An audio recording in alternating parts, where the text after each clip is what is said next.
Hello artists, welcome back to your new art lesson for the week.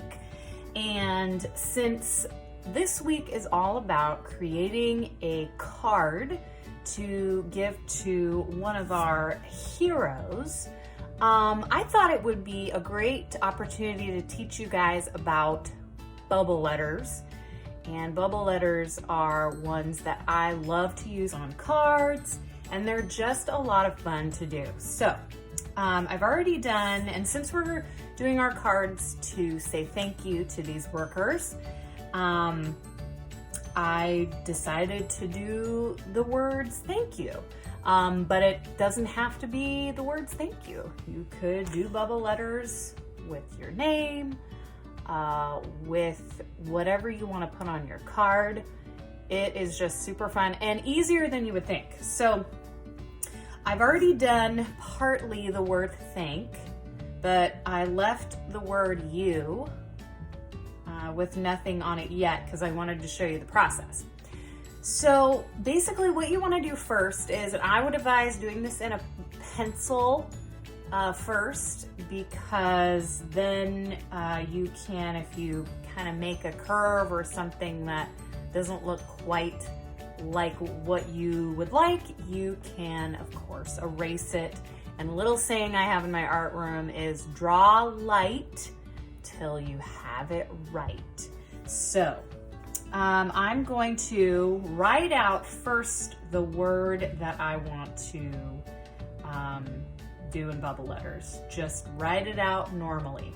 You can do it all uppercase like I did, or lowercase as well. It's totally up to you. It just works the same. Okay, so I'm going to show you the next step on you with this exclamation point. Next, what you're going to do is you are going to basically hug around that letter, kind of creating it's basically like you're going around its shape, not touching it, but basically creating the outer layer there for the bubble. So you're just gonna follow the direction of the letter, and wherever you come to kind of a curve, you're just gonna bubble it and curve it there. So I'm gonna do the O now, go around it. And the trick is whenever you have a letter with an open space, put what I like to call a donut hole. Okay, so you can see the A has it up here for its open spot, and so would the O. Okay, then I'll do the U and just follow it along. There it goes. So I'll kind of check this out. If I want to redo a certain portion of it, I can. Exclamation point, same kind of thing. And there we go. Okay. So now that we have the bubble coating, if you will, around them, now we're going to take our eraser. And of course, I didn't even think of this, you guys, but of course you're gonna have to start in pencil because you have to erase the inside. Hello, Miss Einerson. Whoopsies, I forgot that part. So all I do is erase, get rid of that middle, and magically we have our bubble letters, but we don't have to stop there. Once you have that middle part taken out, then you can get even fancier. Now, of course, you could just stop here and you could take your markers, your crayons, whatever you have. I use paint sometimes, and you could color those in. Now, also what I like to do is, some of you can probably guess, to really make them stand out, I get a Sharpie or some sort of black marker, and I outline. We do a lot of outlining in my classroom, but the reason we do that is because it just helps make things really pop, as I like to say. So I'll go carefully around this.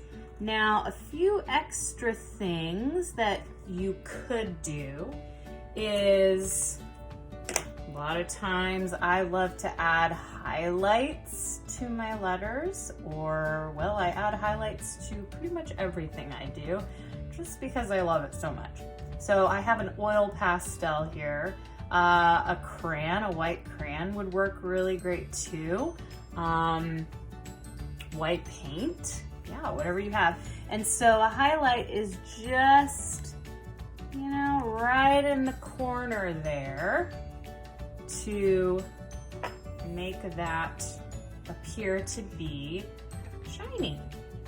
Another thing that might be kind of fun, maybe I'll show you on the H here.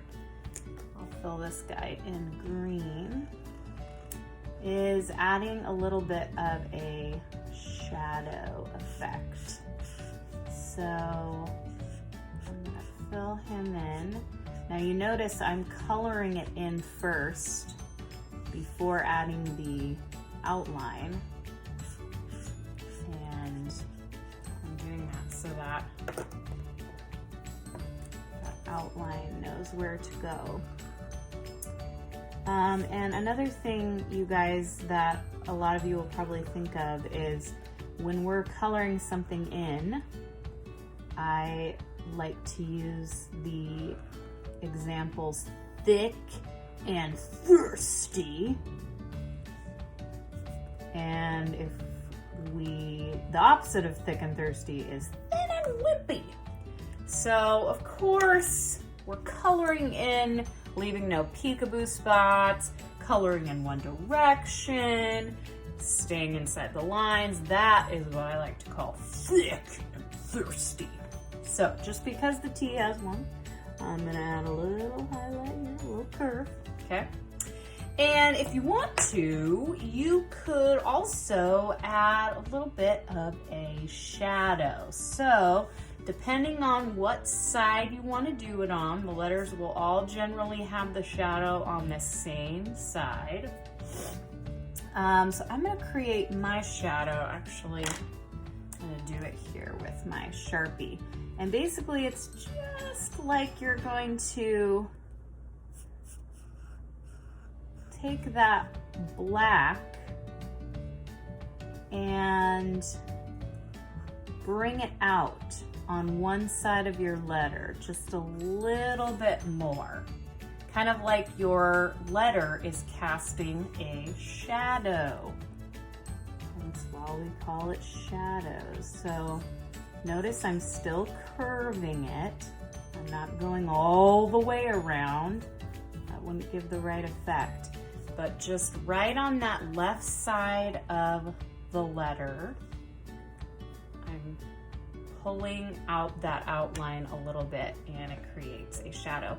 So I'm gonna go ahead and finish this out and I'll show you it at the end. But I hope you guys have a lot of fun and creating your cards, and hopefully you can add some fun bubble letters in there too. Okay guys, have fun. See you later.